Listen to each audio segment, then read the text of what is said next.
Kapwa, obviously, Filipino yan.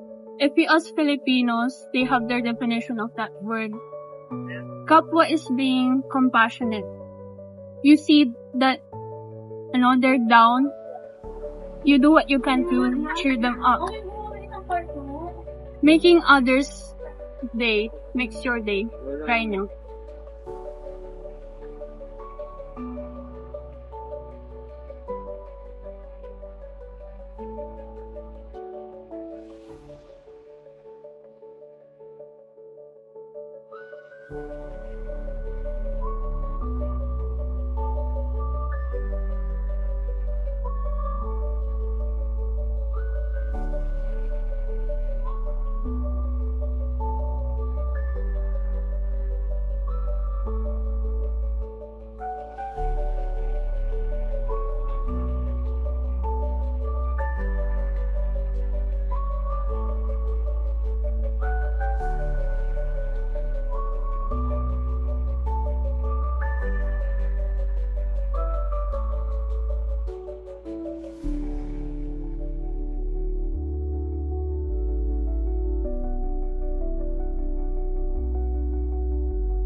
Para sa akin, ito yung pagiging approachable, friendly, at pagiging matulungin ng mga they are willing to help you even though hindi ka pa nila kilala na kaputi or hindi ka talaga nila kilala. This act of Filipinos is what creates good relationships with others. This happened nung may required kaming bilhin sa isang subject. I was financially struggling that time and iniisip ko talaga kung paano ko siya.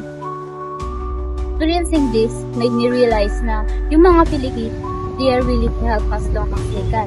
And very selfless sila. Yun ba yung word? Anyway, Nov is one of the people that I trust and enjoy life with the most.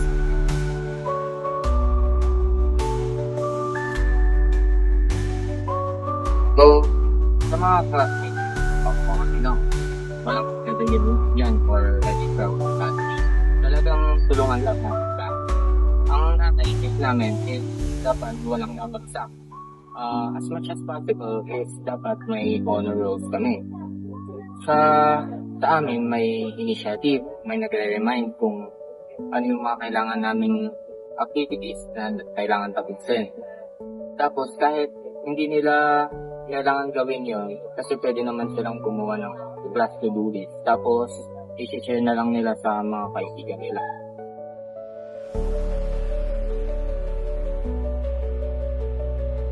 Kapwa leads to long-lasting connection. Kapwa is empathy and selflessness. Kapwa is unity and shared identity. We are Kapwa, we are Filipinos.